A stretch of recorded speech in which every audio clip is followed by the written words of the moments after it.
semuanya, perkenalkan nama saya Anggun Ayudiah Novitasari dari Prodi Pendidikan Sejarah Angkatan 2023 dengan NIM 2305166008. Di sini saya akan menampilkan sebuah video pengajaran dengan metode pembelajaran ceramah, diskusi kelompok dan tanya jawab, dan dengan materi sumber sejarah sekunder. Assalamualaikum warahmatullahi wabarakatuh. Waalaikumsalam warahmatullahi wabarakatuh. Selamat pagi anak-anak. Pagi, Bu. Sebelum kita memulai pembelajaran pada hari ini, Ibu ingin bertanya kepada kalian, bagaimana sih kabar kalian hari ini? Baik, Bu.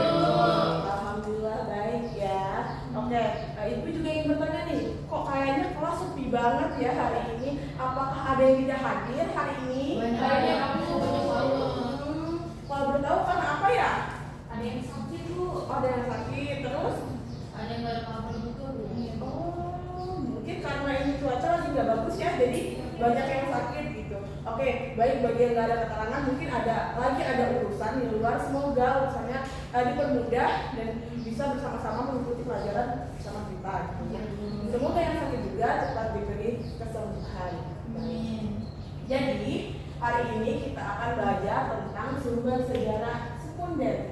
Sebelum itu, Ibu ingin bertanya, apa saja sih peristiwa sejarah yang kalian ketahui? Ayo, selama kita belajar dari SD sampai sekarang, pasti ada peristiwa sejarah yang kalian ketahui. Apa aja? Proklamasi, Bu. Proklamasi, baiklah. Ada lagi? Penjajahan Belanda, Bu. Penjajahan Belanda. Ada lagi dari sebelah sini? Penjajahan Jepang. Ada lagi, Kristi? Ya, Bu. Cukup, baik, tidak apa-apa Kristi. Ya, jadi benar apa yang kalian sebutkan itu adalah peristiwa-peristiwa sejarah. Nah, bagaimana sih kalian mengetahui sumber informasi tersebut padahal kalian tidak ada waktu kejadian tersebut? Waktu peristiwa tersebut terjadi, kalian kan tidak ada di situ. Gimana kalian tahu sumber informasinya? Biasanya dari mana? Buku. Dari buku, selain dari buku, dari internet. Internet itu biasanya di mana? Oh, di TikTok. Sekarang lagi rame ya di TikTok, berarti bisa belajar sejarah gitu ya? Iya, baik. Selain itu ada lagi?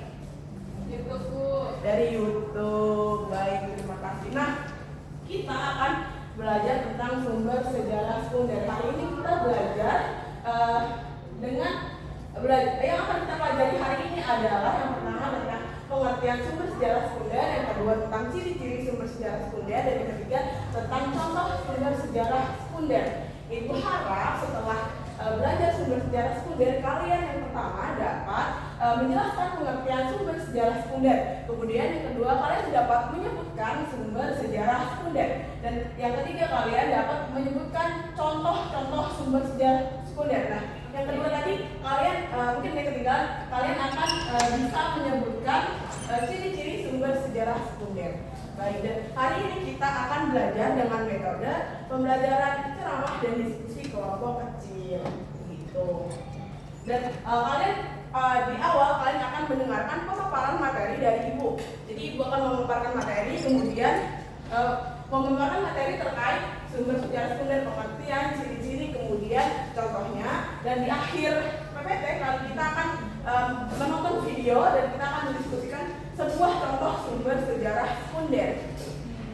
Nah, untuk itu setelah kalian mendengarkan pemaparan materi dan kita berdiskusi, kalian akan Ibu bentukkan kelompok, mungkin menjadi 2 kelompok. Nah, di situ Ibu akan menjelaskan dan membagikan sebuah lembar, dan di situ kalian bisa mendiskusikan sebuah contoh-contoh sumber sejarah sekunder gitu. Jadi langsung saja Ibu langsung ke materinya. Nah, yang pertama, mengapa sih sumber sejarah itu penting? Karena sumber sejarah memiliki peran penting, karena sumber sejarah membantu memastikan kebenaran sebuah informasi sehingga peristiwa masa lalu dapat dipahami dengan jelas dan akurat. Nah, gimana sih kalau misalkan sumber sejarah itu salah gitu? Ada yang bisa menjawab? Gimana kalau kalian belajar sejarah tapi ternyata itu bohong gitu? Apa yang terjadi?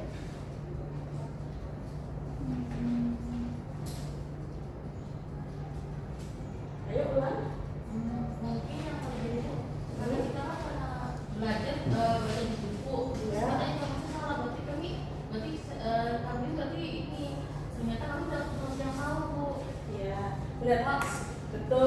Baik sekali, beri tepuk tangan untuk ulang. Jadi sumber sejarah itu harus dipastikan kebenarannya, karena dari sejarah kita bisa mempelajari, mengambil pelajaran dari masa lalu. Jika dari masa lalunya dia sudah salah, bagaimana kita mengambil pelajaran untuk masa depan?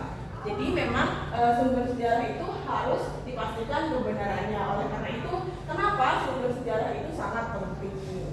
Baik, yang kedua, pengertian sumber sejarah sekunder. Nah, tadi kita sudah belajar tentang sumber sejarah primer.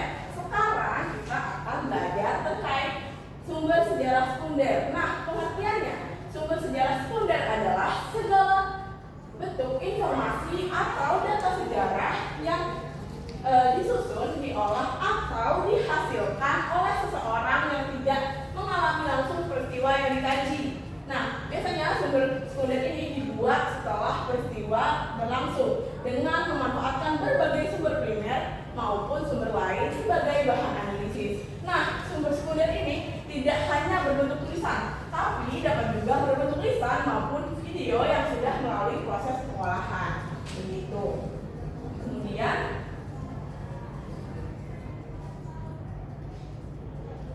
ada ciri-ciri sumber sejarah sekunder. Nah, yang pertama, ciri-ciri sumber sejarah sekunder tidak dibuat oleh pelaku atau saksi langsung. Sumber ini berasal dari orang yang tidak mengalami sendiri peristiwa sejarah. Nah, biasanya orang ini disebut peneliti. Begitu. Nah, yang kedua, dibuat setelah peristiwa terjadi, disusun setelah kejadian selesai, bisa dalam waktu dekat atau lama. Jadi setelah peristiwa tersebut terjadi, tidak langsung dibuat. Itu adalah contoh dari sumber sejarah sekunder. Gitu. Nah, yang ketiga, berisi olahan berupa hasil interpretasi. Tidak hanya menyajikan fakta, tetapi juga pendapat, analisis atau kesimpulan dari penulis. Jadi sumber sejarah sekunder ini berupa hasil interpretasi atau pendapat, gitu, bukan dari pelaku sejarah langsung. Artinya sudah diolah lagi oleh orang lain, gitu.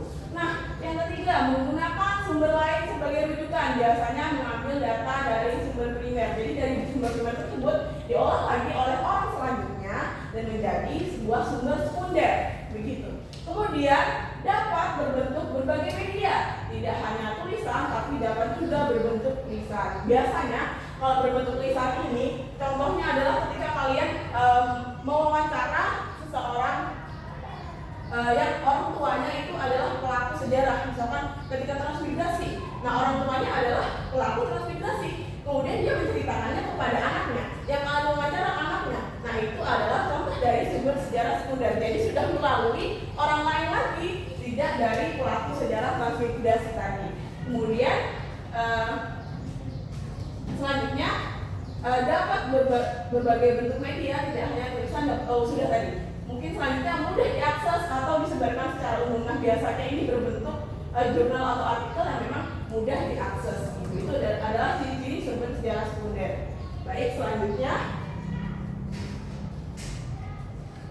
Nah, ini dia adalah contoh-contoh dari sumber sejarah sekunder. Yang pertama ada hasil penelitian sejarawan. Biasanya ini berbentuk laporan penelitian sejarah. Kemudian yang kedua adalah surat kabar yang tidak sezaman dengan peristiwa. Jadi surat kabar ini sudah lama gitu, udah dibuat setelah peristiwa tersebut terjadi, kemudian diakses lagi sekarang gitu. Kemudian yang ketiga ada film dokumenter yang sudah diolah. Jadi bukan asli film dokumenter, tapi ada pendapat orang lain biasanya di dalam sumber tersebut. Kemudian ada podcast atau wawancara yang bukan pelaku atau saksi sejarah. Jadi mereka menceritakan apa yang diceritakan oleh pelaku sejarah itu tadi. Kemudian yang selanjutnya keempat ada artikel, kemudian ada biografi yang bukan ditulis oleh pelaku ya. Kemudian ada buku sejarah, begitu.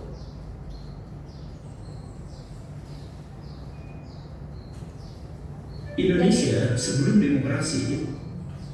Sebelumnya kita akan mendiskusikan sebuah contoh sumber sejarah sekunder. Indonesia sebelum demokrasi itu dianggap sebagai masyarakat paling ideal oleh Karl Marx. Karl Marx di bukunya Das Kapital itu menganggap bahwa masyarakat Nusantara adalah masyarakat yang sangat ideal, dan cita-cita utopia komunisme itu prototipenya, contohnya adalah masyarakat Nusantara. Dia nulis Das Kapital, lihatlah orang-orang Asia Tenggara itu. Dan di kutipannya itu dari History of Java karya Raffles. Dia nulis sudah seperti itu. Karena apa? Karena masyarakat Indonesia adalah masyarakat yang gotong royong. Masyarakat gotong royong itu bukan masyarakat yang bekerja bersama-sama, tapi Karl Marx menuliskan bahkan ketika tanpa ada pemerintahan, tanpa ada uang, mereka bisa bekerja. Ya, jadi dari potongan video TikTok tersebut itu adalah sebuah podcast yang menjadi contoh dari sumber sejarah sekunder. Menurut kalian kenapa sih podcast tersebut itu bisa dikatakan sebagai sumber sejarah sekunder? Ada yang mau bantu menjawab?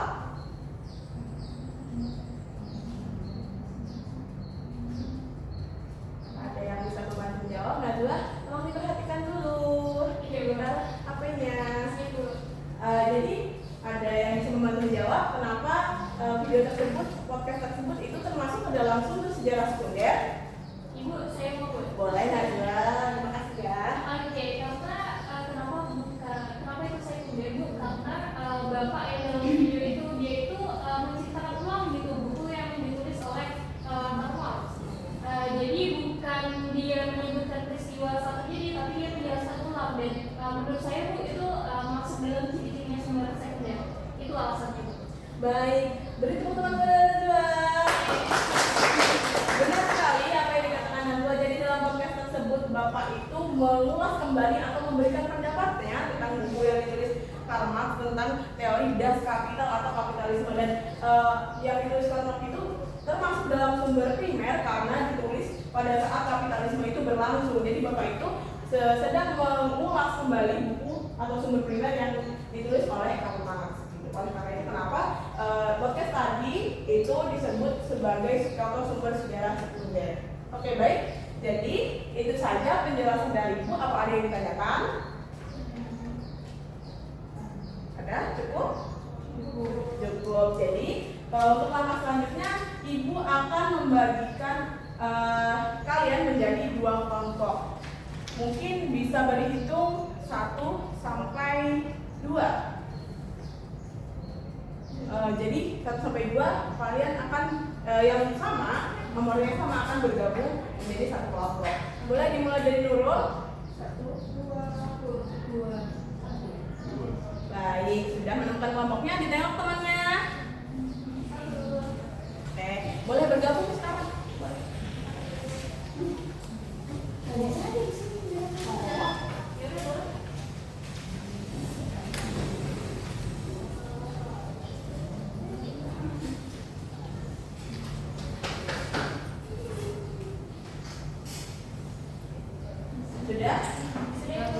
Sudah. Jadi di sini kalian harus membagi dalam satu kelompok, membagi tim. Ada yang menulis dan ada yang menyajikan. Nanti menyajikan perwakilan, satu orang akan menyajikan ke depan sini. Kemudian cara mengerjakannya gimana sih Bu? Gitu kan? Di sini ada yang pertama yang lupa tulis nama anggota kelompok yang jelas. Kemudian baca perintahnya. Perhatikan contoh sumber berikut. Kemudian beri tanda checklist pada contoh sumber yang termasuk sumber sejarah sekunder. Kemudian beri tanda X pada contoh sumber yang bukan termasuk sejarah sekunder. Jadi kalian akan memberi checklist bagi contoh sumber yang memang benar. Kemudian pilihlah 3 contoh sumber sejarah sekunder yang kalian beri tanda checklist atau yang benar tadi, dan jelaskan apa alasan kalian memilih contoh sumber tersebut sebagai sumber sejarah sekunder. Gitu. Nanti kalau sudah kalian diskusi, 1 orang akan maju ke depan untuk menyiapkan hasil diskusinya. Baik, ini berarti kelompok berapa? 1 Bu. Kelompok 1, Kasih Bu. kelompok 2. Ini dikerjakan ya Mail? Ya, jadi dicetak aja. Ada kesulitan? Ya. Oh ya, Ibu beri waktu 10 menit untuk mengerjakan ya. Baik Ibu. 10 menit waktu yang panjang, manfaatkan waktu kalian, kemudian berikan jawaban terbaik kalian ya.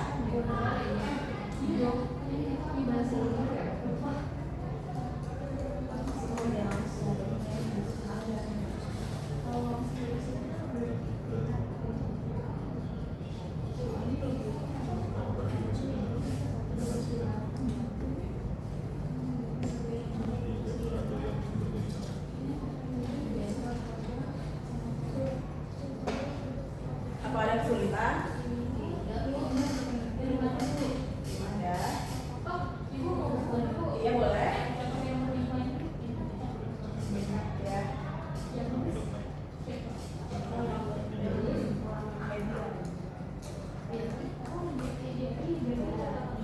Katakanlah harian gitu. Iya dia ulang. Pada ditanyakan kelompok 2 pada kesulitan atau ada mau lihat slide? Iya Bu, boleh Bu, di slide ciri-ciri Bu. Oke boleh. Nah, ini dia.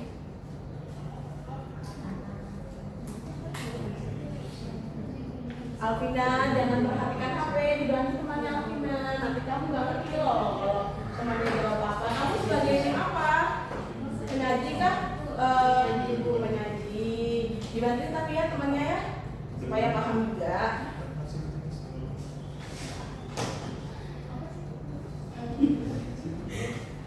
Kenapa Christine? Iya nggak apa-apa. Lanjutkan diskusi ya. Iya Mail baik sekali Mail, membantu Christine. Bisa jadikan contoh ya Alvina, Mail. Iya Bu. Iya.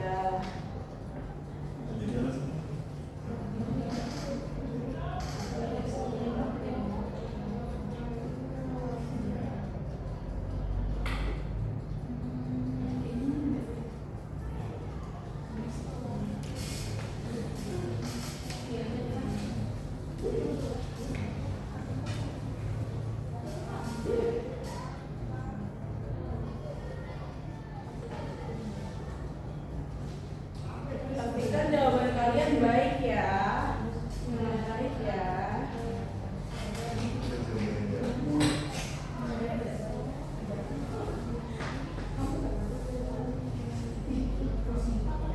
Nggak mau baik banget.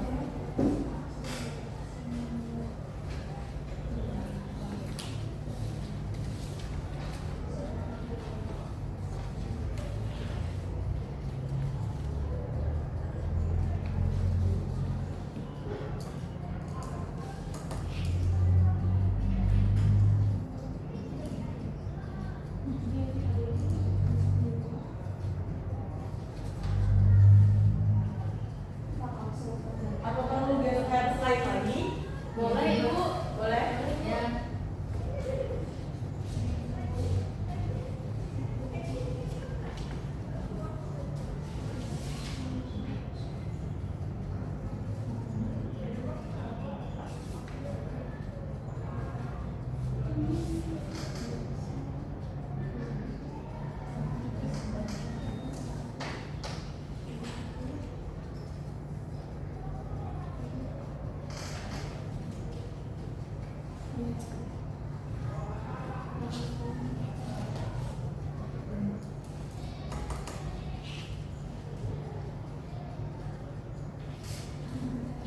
Terima kasih Ani.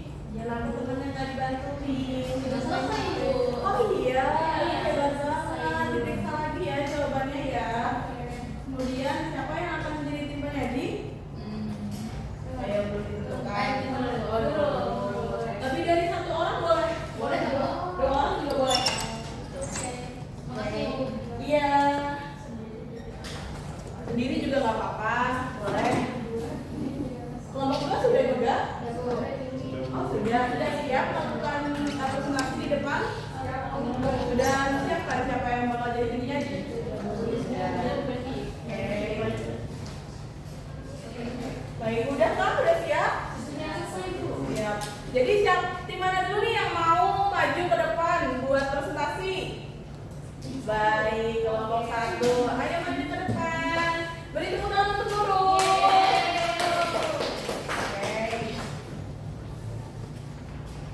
Ya, jadi dari tugas yang Ibu kasih, kelompok kami memilih yang pertama itu buku sejarah, artikel sejarah, dan surat kabar yang terbit setelah peristiwa terjadinya. Nah, buku sejarah dibuat dari banyak sumber primer, sedangkan artikel berupa hari hasil olahan atau hasil interpretasi berasal dari berbagai sumber. Nah, sedangkan surat kabar dibuat setelah peristiwa yang terbit setelah terjadi dan berasal dari peristiwa terjadinya sumber primer. Baik, beri tepuk tangan dulu buat kelompok 1. Belum di sini dulu. Jadi benar ya jawaban kelompok 1 gitu. Tadi buku sejarah itu memang benar sumber sejarah sekunder karena berasal dari hasil interpretasi penyusun dan berbagai banyak sumber. Kemudian yang kedua artikel sejarah ya. Nah, artikel sejarah juga begitu. Disusun dengan hasil atau pendapat atau interpretasi orang lain gitu. Kemudian surat kabar yang terbit setelah peristiwa terjadi. Benar juga karena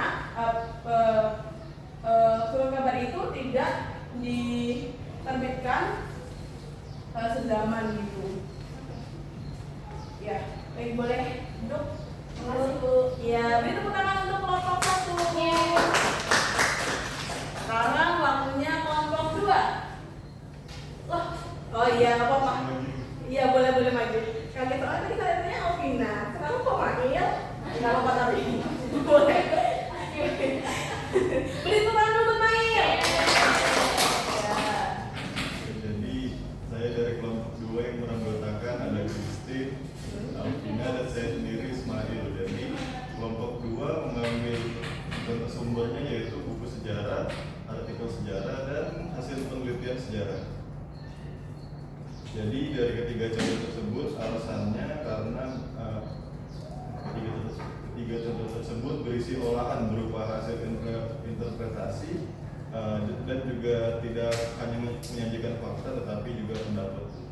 Baik, betul sekali. Beri tepuk tangan buat kelompok 2.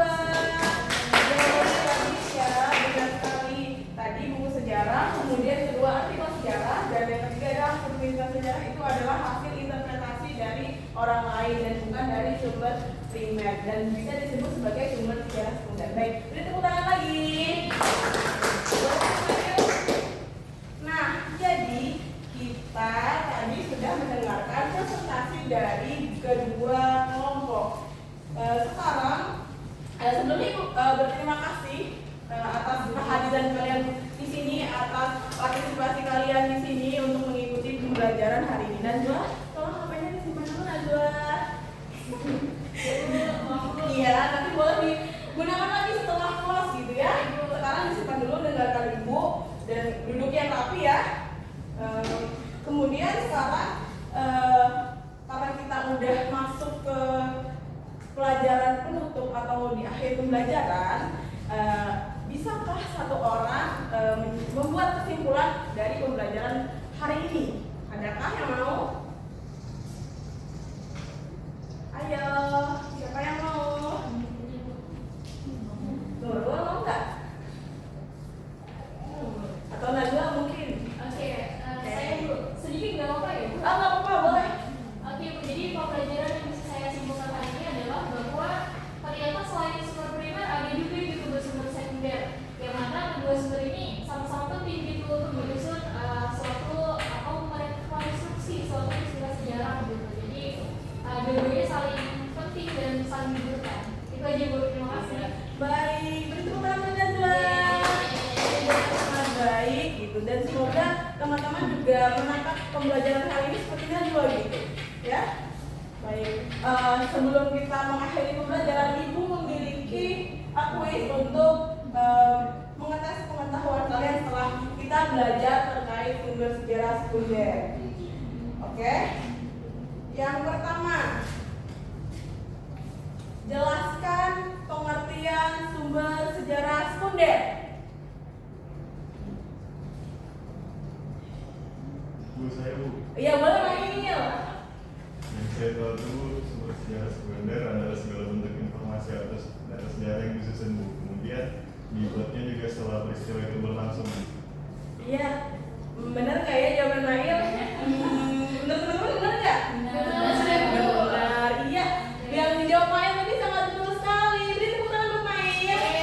Jadi benar, sumber sejarah sekunder itu adalah setelah bentuk informasi atau data sejarah yang disusun atau diolah atau dihasilkan setelah peristiwa tersebut dikaji dan dibuat oleh seseorang yang tidak mengalami peristiwa sejarah tersebut. Kemudian yang kedua, sebutkan ciri-ciri sumber sejarah sekunder. Ayo, ada yang mau jawab? Saya Bu.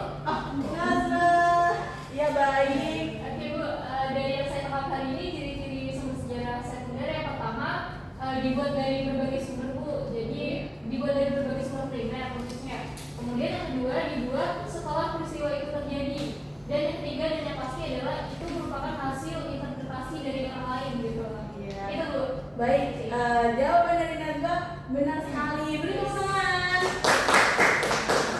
Nah, gitu. Kemudian yang terakhir, sebutkan minimal 3 contoh sumber sejarah sekunder. Baik, Alvina. Yang pertama ada buku sejarah Bu. Ya, kemudian. Yang kedua artikel sejarah. Ya. Lalu yang terakhir hasil penelitian sejarah. Jawabannya benar apa enggak ya? Jawabannya benar? Benar. Iya, benar sekali. Jawabannya benar. Beri tepuk tangan untuk Alvina. Baik, mungkin karena waktunya udah mau habis, mungkin itu saja yang dapat Ibu sampaikan. Ibu berterima kasih buat kalian yang hadir hari ini, mengingat hari ini banyak yang tidak hadir ya. Iya, mungkin karena sakit atau ada urusan lain gitu. Ibu sangat mengapresiasi kalian yang datang hari ini gitu. Beri tepuk tangan buat diri kalian sendiri dulu. Baik, untuk hari ini sekian. Kalau Ibu ada salah berkata atau salah ucap, mohon dimaafkan ya.